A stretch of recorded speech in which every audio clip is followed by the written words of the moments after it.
I want to share with you how I fall in love with books.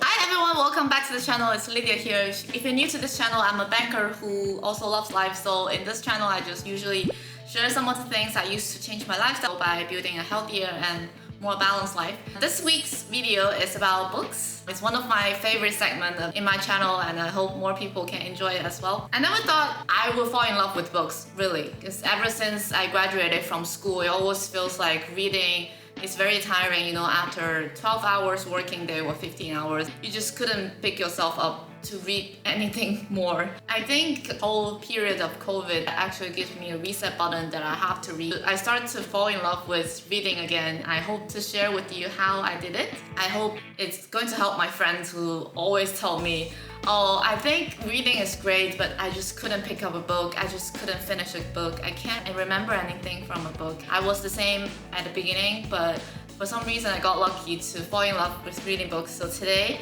I want to share with you how I fall in love with books. We're going to use the dating framework.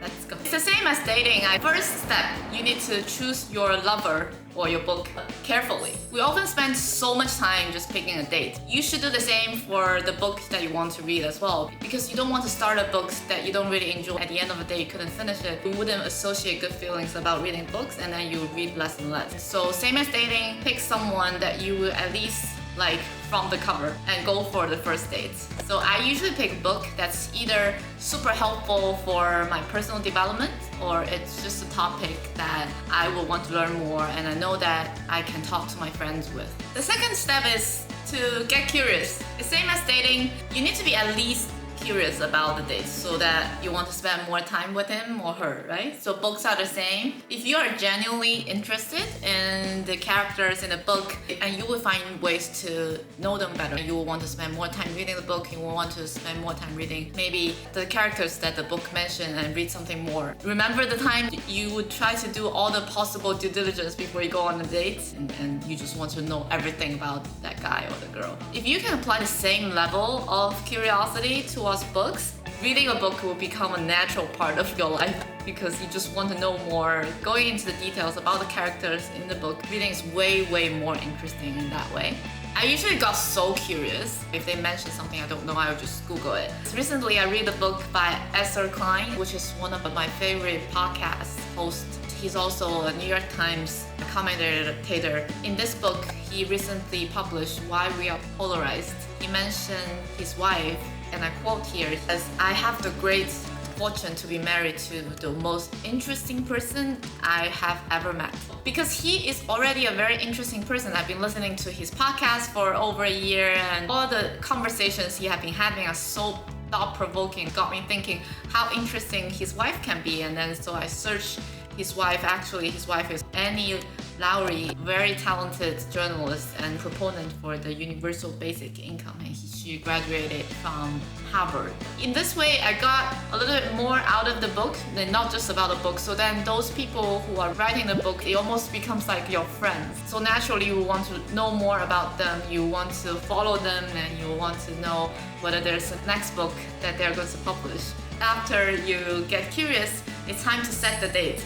Like falling in love, we remember the best dates and the well-planned surprise. Reading is the same. I think it's not just the big bulky books that you couldn't carry with you, and it's also the settings when it makes your heart smile when you think of books. Maybe you're someone who loves to read near the beach, or maybe you're someone who loves to read in a big sofa right next to a fireplace. That's alright, there are romantic dates where you prepare the best experience to surprise your partners. But more often than not, you remember the little moments in your day-to-day life, in your relationship with your partners, and even the tiniest behavior that can surprise you, right? But it's the same with the books. You want something that you can carry and easy to read. Say, for example, now I'm using Kindle all the time because there are a lot more commutes in London than in Hong Kong. And it's so easy to just read a few pages when you're on the go. So that you can just read a few pages on your lunch break or on your way to buy a coffee or something. You think about it, it's the same as whenever you think of your loved ones or your partner, you just want to say hi to them when you have just 1 second of free time.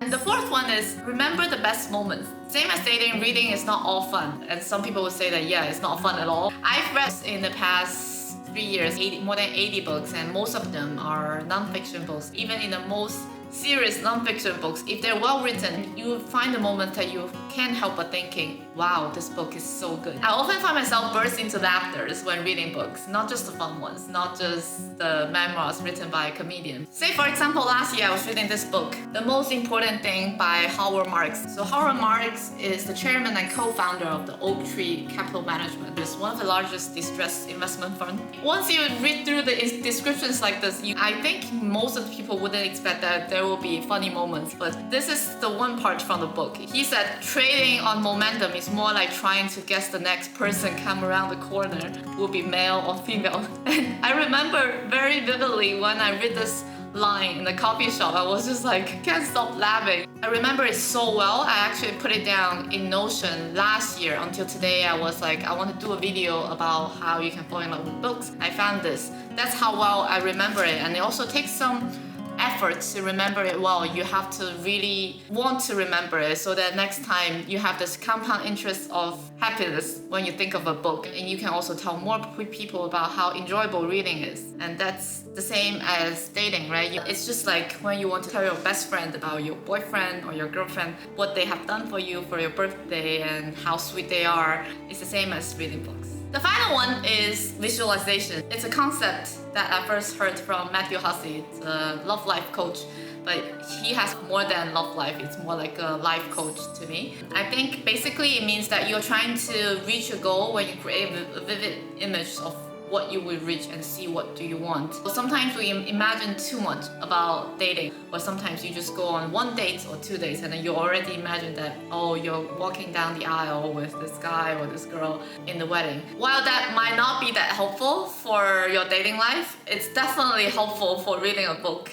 I usually do it for books. Whenever I'm reading a book, I would just be like, oh, after I finish this book, I can post a nice picture on social media, on my Instagram, and I can summarize it. I can tell my friends about how good this book is or how bad it is. It's just a visualization about accomplishments that you will have. So if you do this with reading a book, you can totally imagine finish this book. Sort of gives you this motivation and keep going, and it's super, super helpful. So that's my dating framework with books and how I managed to fall in love with books again. And I hope this can help you. You will fall in love with reading books, and I'll see you next time.